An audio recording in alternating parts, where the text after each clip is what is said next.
Hey guys, Buffin Game back today bringing you our video, and today we're going to be covering what's coming this week in Call of Duty Warzone as well as Black Ops Cold War for Season 2 Reloaded. Now, Season 2 Reloaded actually kicked off last week on March 30th, and we got some new content, but very, very little. It was very lackluster, and it seems like this week here, starting on Tuesday, April 6th, when we're making this video, seems like we're actually going to be getting a lot of the content that I personally would have liked to have seen last week with Season 2 Reloaded. So, if we jump into it here, there's a few things. We look at the roadmap here that we're going to be getting. Those being, first off, the new feature being the Gunsmith Custom. So this is something we obviously are used to from Call of Duty Modern Warfare, as well as Warzone when it was just the Modern Warfare integration. No Cold War integration was there yet. I believe the Frankensmithing came, I want to say, last summer at some point.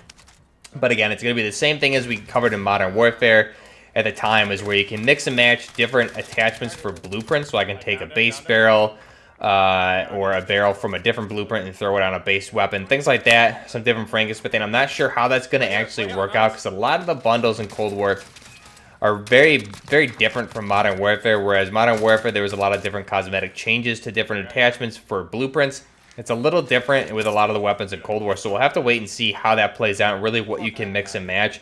I don't foresee us being able to make a lot of different variants or anything like that, like we could have in Modern Warfare, just because of the timeline restrictions, being that everything in Cold War is really from the 1980s, or maybe even some things that they're taking liberties and they're from the early 1990s. But we'll have to wait and see what that looks like. So Frankensmithing will return to Black Ops Cold War as well as Warzone with the Cold War weapons, it seems, at some point this week, most likely either Wednesday, April 7th or April 8th. I don't have an official date that they've let us know yet, but it will be happening either Wednesday or Thursday of this week. We also have a new mode being Gunfight Tournaments, so the 2v2 gunfights will be returning for Cold War. And again, you have the Gunfight Tournaments, same thing as we saw with Modern Warfare, and there will be some sort of prizes there. Not sure what it's going to be. Most likely some sort of blueprints for weapons and some charms and stickers, things like that based on placing. So we'll see that for Black Ops Cold War. Maybe we'll see it return for Modern Warfare as well. I don't really remember it being around lately for Modern Warfare, so it would be cool if they brought it back for both Cold War and Modern Warfare. I think that'd be cool. We'll have to wait and see again how that plays out. There's also going to be another new mode being Gunfight Blueprints. So again, we've seen this with Modern Warfare. It's your standard 2v2 gunfight, just incorporating only blueprint weapons instead of just random base weapon builds. So that'll be a new mode there as well. That'll be running parallel. Not sure if they'll be running at the same time or if they'll break them up 1 week after the other. We'll have to wait and see.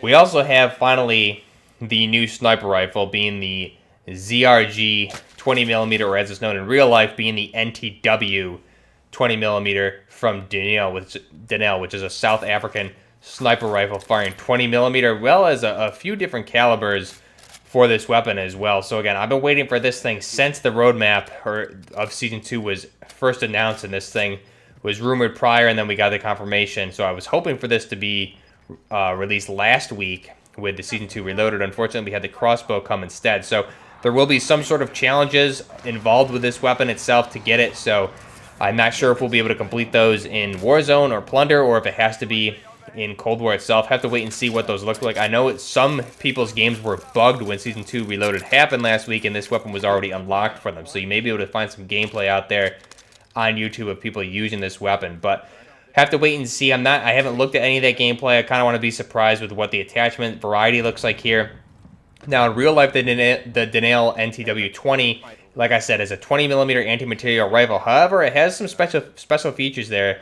You can swap out the barrel for the weapon, and it will fire different cartridges. So it's capable of firing 3 different cartridges, actually, being the 20 by 82mm, the 20 by 110mm, as well as the 14.5 by 114mm. So this weapon, again, we'll have to wait and see what the mobility looks like. It's been teased with the description of the weapon as being the highest bullet velocity of any sniper rifle in Cold War. So it'll be better bullet velocity-wise than the Tundra, the Pellington, as well as the M82 Barrett, which the Barrett, I think, has the worst bullet velocity. But it's saying something if it's going to have better bullet velocity than the Tundra, which currently rivals very close to the HDR from Modern Warfare. So have to wait and see what that looks like. Now, in real life, I'm curious how the mobility is going to be with this sniper rifle, and I'm really excited to get my hands on this, because in real life, this is basically a two-man weapon. The weight of this thing, based on the barrels that you have installed, so if we look at, just for example, the 14.5 millimeter variant of this weapon, by swapping out that barrel,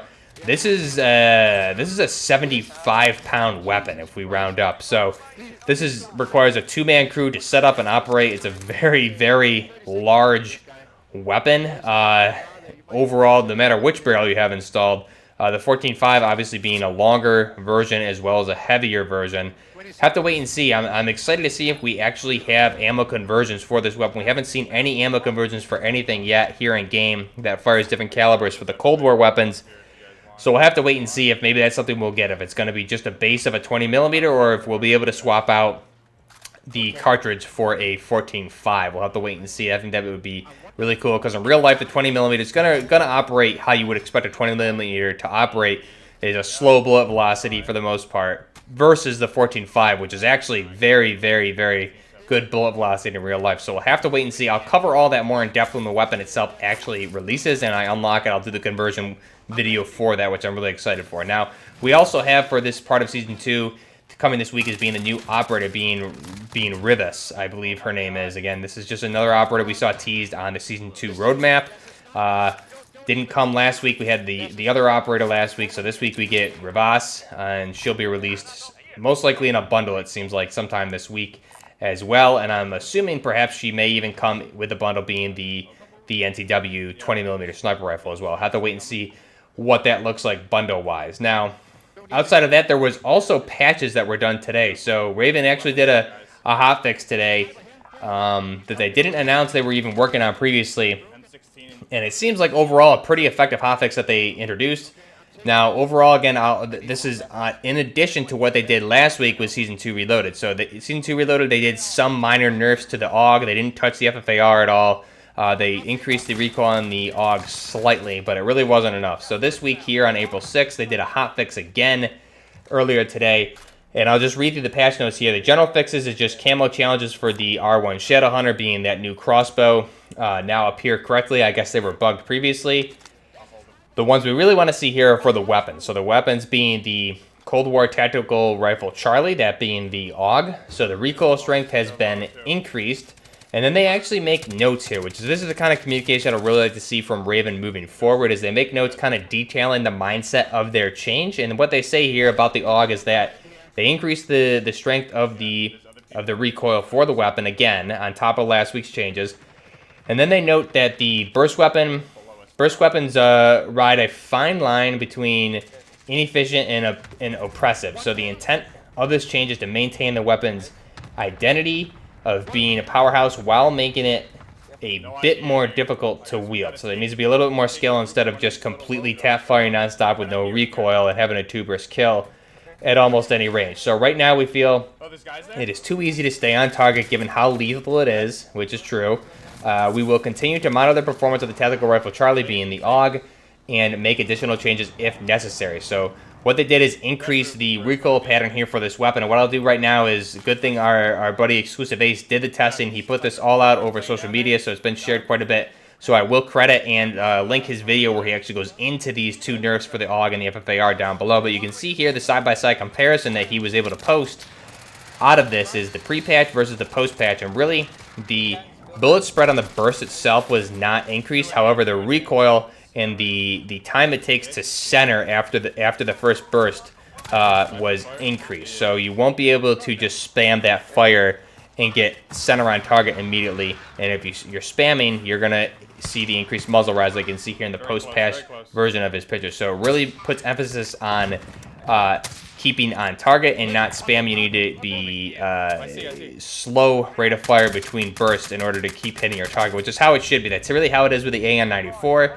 And it's how it should be with all burst weapons, in my opinion. They should do good damage, but you should also have to have some sort of skill when using them to actually get the reward of the kill, instead of just completely spamming with no recoil. So it seems like they fixed that. They did a lot there. Go ahead and watch Exclusive Ace's video down below where he'll go into much more detail about that.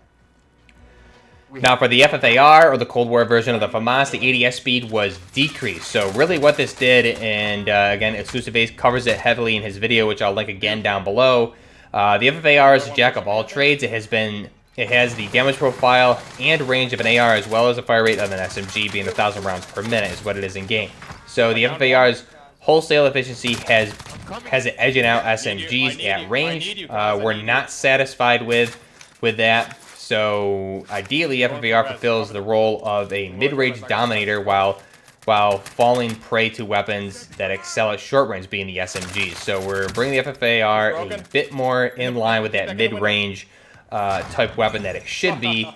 So the ADS speed was decreased. So it's going to take a lot longer to ADS. You won't really be able to use it like you would in those close range situations. So hopefully bringing that close quarters meta back up a little bit with the FFAR really hopefully shouldn't be effective in close quarters anymore, because it will take too much time to get on target. However, if you do get on target, they didn't do anything with the recoil or anything. So if somebody is ADS and you're in big trouble, and it's still going to have that same TTK overall, but at least it's something here. Now, the other attachments they fixed here are the rear grip attachments that showed the ADS speed pros should now work correctly. So the rear grips, they were actually increasing your ADS time, meaning it would take longer for you to aim down sight with these attachments that were supposed to overall make it faster to ADS. So the rear grip wraps now actually work as intended. They also fixed a bug that appeared last week with the Groza with the 16.5-inch CMV mil-spec barrel, where it would bypass damage fall off, so you got increased damage. They fixed that. A bug with the Ember sight point, where the XM4 and the AK-47 from Cold War had their ADS speeds increase rather than decrease, again, in mislabeling. Fixed a bug with the salvo mag, where the FFAR and the M16 were not having their ADS speeds decrease. So again, with those 60 and 50 round salvo mags on those weapons, it wouldn't impact your ADS at all. Whereas if we look at, on the flip side, the Modern Warfare weapons, those 60 round casket mags on a lot of those weapons slow down your ADS speed and make it harder to aim down sight and get on target quickly. So those are finally working as intended for the Cold War weapons, specifically the M16 and the FFAR. And then the Pelington 703 wrap suppressor effect should now properly represent on the stats bar. I guess they weren't showing correctly beforehand. So those are the patch notes here for today, for April 6th for the hot fix. So the AUG and the FFAR, we'll have to wait and monitor those and see what that looks like going forward. Now, another thing to note is that there is going to be double XP starting on April 8th, and that'll go right through April 12th. That'll start at 10 a.m. on the 8th and end at 10 a.m. Pacific Standard Time on the 12th. So Thursday through Monday, you have double XP overall. Nothing has been said about double weapon XP, but overall weapon XP, or excuse me, overall just straight double XP to help rank up through the Battle Pass will be involved the 8th through the 12th, which leads me to believe that this content, such as the new sniper rifle and the new operator, things like that, will be introduced on Thursday, April 8th. So we'll have to wait and see what that looks like. So outside of that, I think we have a precursor for what is the new Modern Warfare content that we've been waiting for. Most likely looking like it's going to release in or around April 22nd with the launch of Season 3 of the Cold War integration to Modern Warfare's Warzone, in my mind. So really what this is we've known about the new weapons for Modern Warfare, as well as the new bundles, being the Sparks, the Ronin, as well as the Soap bundle. Now, the Ronin bundle, we had both the Ronin Crimson Ronin bundle, which is a Tracer bundle, show in store today for some folks, as well as a Sparks Operator bundle, both showing in store today. The Ronin bundle, a lot of people were actually able to purchase this. I'm not sure, it wasn't showing for me. However, you can get those. It's coming in with Ronin, who has 3 different missions or unlock criteria to get 3 additional outfits, which are samurai inspired. You also have a Ram 7, as well as a pistol with that operator bundle for 2,400 COD points. Now, the other one being the Sparks Operator bundle, which means that the rumored supposed Modern Warfare Season 7 content is very close. Sparks bundle for 2,400 COD points. That's the new operator Sparks. The Frozen Waste sniper rifle, which we actually see as a blueprint there for the SPR in Warzone currently, as well as the Sykov pistol, which was a bundle there. So if people did purchase this, the transaction was actually rejected and the pistol itself was not unlocked. And I think the actual bundle, if you were able to purchase it, was already rolled back. So those released by accident, same as the R1 Shadowhunter did 2 weeks ago, prior to when it was actually supposed to be released. So again, that will be coming most likely around April 22nd with the launch of Season 3, meaning that the Soap Operator bundle should also be coming hopefully around then. as well as the new Modern Warfare weapons, that being the Psykov pistol, which we saw in the Sparks bundle. We also have the RAL machine gun, or the SIG 6.8mm machine gun, or excuse me, the 308 machine gun, Norma Magnum, as well as the Scorpion Evo should also be releasing here at the start of Season 3. So that's all we know so far. We also have more indicators. I think some folks have already seen it. The missiles are starting to fly across Warzone. We're getting alert systems and Russians telling everybody to basically evac the area immediately. So it seems like the nuke event is finally, or whatever has happened, is finally starting to build up, as those missiles are now flying out around through Verdansk, leading up to the way of the new map, being whether it be a reskin or the actual Ural Mountains map. It seems like the Ural Mountains was actually scrapped for the reskin of the 1980s Verdansk. But again, we'll have to wait and see. It seems like we'll probably be starting to travel to the Ural Mountains at this point. And in the meantime, we'll do like a flashback to 1980s Verdansk somewhere in the storyline. I'm not sure how that'll tie in, but we'll have to wait and see. So let me know down below what you guys think of this. This is all of the content coming here this week and into Season 3 for Black Ops Cold War, as well as the Warzone integration from Cold War. So let me know down below what you guys think. Let me know if you're excited for the new NTW 20mm sniper rifle, because I know I'm really excited to get that. I've been waiting for that all season. And until next time, Buffner Gaming, out.